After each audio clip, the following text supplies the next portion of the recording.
Le quartier du Montparnasse dans les années 20 est une femme qui attire les foules, Kiki de Montparnasse. Aujourd'hui, à Paris, pas moins de 3 spectacles racontent sa vie, comme ici, au théâtre Lucernaire, à 2 pas du Montparnasse des années folles. Mais qui était Kiki ? Kiki, ce n'était pas que des formes généreuses, adulées par les peintres des années 20. Kiki de Montparnasse, c'était une femme de caractère, une vraie rockstar.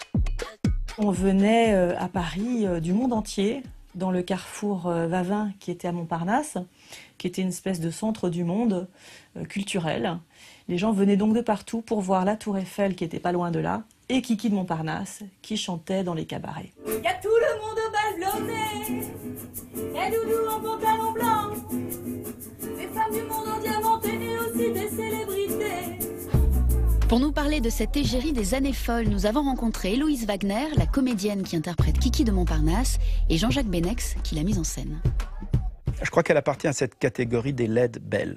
Des femmes qui ne sont pas a priori des canons de beauté, mais qui finissent par être belles par leur regard, leur étrangeté, leur manière de bouger.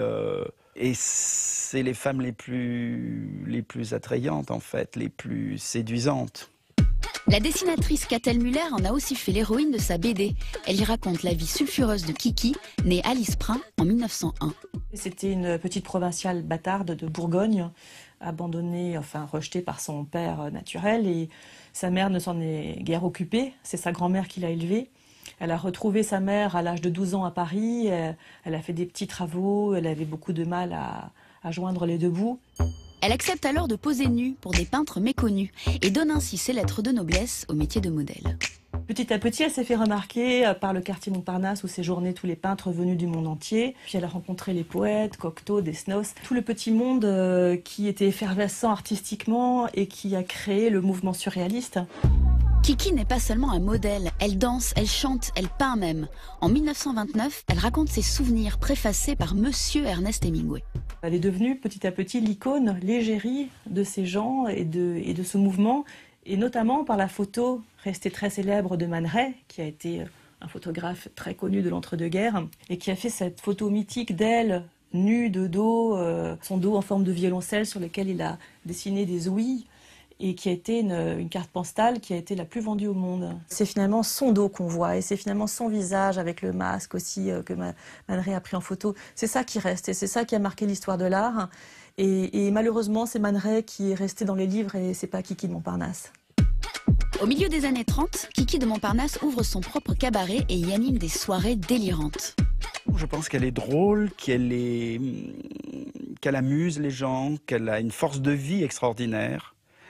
Et elle peut être très très différente. C'est une femme qui changeait, qui grossissait, qui maigrissait, qui avait énormément, je pense, de bagou, d'audace, de liberté, de gouaille. Elle avait un grand nez pointu, ça lui donnait beaucoup de personnalité. Elle en avait conscience, elle en jouait, et c'était une grande séductrice.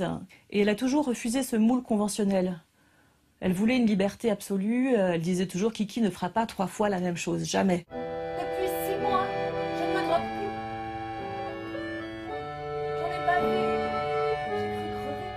C'était une femme libre. Libre et libre jusqu'au bout, jusqu'à la fin. C'est-à-dire qu'elle n'a jamais choisi de devenir une bourgeoise. Je crois qu'elle n'a jamais été riche. Elle a dû gagner de l'argent à un moment donné, mais puis elle le dépensait à la rotonde. Voilà, avec tous ses potes, elle le buvait, elle le mangeait, et puis le lendemain, il n'y avait plus rien. Enfin, il y a quand même quelque chose de jubilatoire à jouer ça. C'est quand même une personnalité incroyable, quoi. Mais la femme adulée aux 1000 amants n'est pas éternelle. Ça n'a duré que le temps de sa beauté, malheureusement. Et elle l'a vite senti parce qu'elle a commencé à avoir des problèmes financiers, elle a commencé à boire, à prendre des stupéfiants, parce qu'elle se sentait justement plus ou moins abandonnée au fur et à mesure par ces hommes qui l'avaient adulée. Et comme elle n'avait pas de statut social, pas de métier, pas de famille, eh bien ça a commencé à être la descente aux enfers progressive. En 1953, la reine de Montparnasse meurt à Paris, seule et oubliée de tous. Montparnasse, si je te quittais, dis pas de malheur, moi j'en mourrais.